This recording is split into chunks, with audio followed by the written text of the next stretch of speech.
Hello tout le monde, j'espère que vous allez bien et que vous passez très bien votre journée.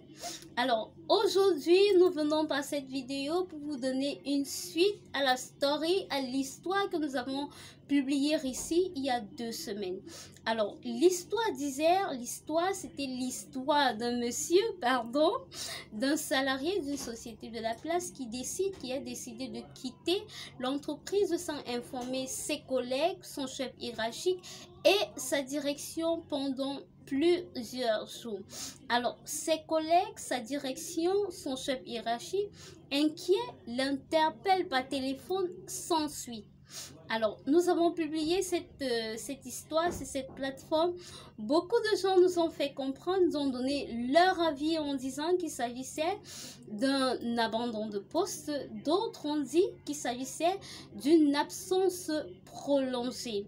Alors, d'autres ont répliqué en disant qu'on ne pourrait parler d'abandon de poste que si un huissier a constaté l'abandon de poste. Et effectivement, l'huissier n'avait pas fait le constat dans cette entreprise de l'abandon de poste. Donc, il s'agissait effectivement d'une absence prolongée. Alors, aujourd'hui, nous venons compléter l'histoire en vous disant que le monsieur réapparaît après 1 mois 25 jours pour nous dire, pour nous informer qu'il démissionne.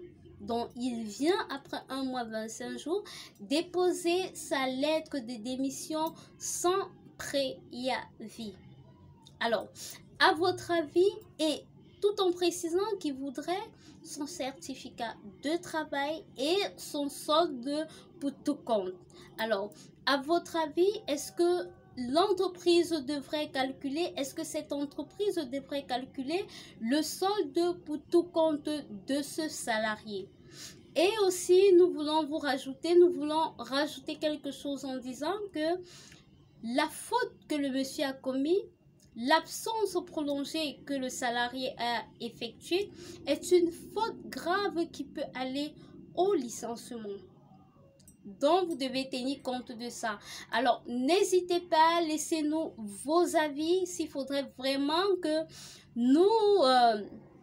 que l'entreprise calcule le solde pour tout compte, qui lui donne tout simplement son certificat de travail ou encore qui le licencie parce que la faute qu'il a commise, c'est une faute grave qui peut aller au licenciement.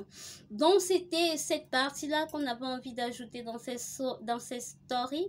N'hésitez pas, laissez-nous un commentaire afin que nous puissions rediriger ces informations sur l'entreprise. Sur ce, je vous dis à très bientôt pour la suite.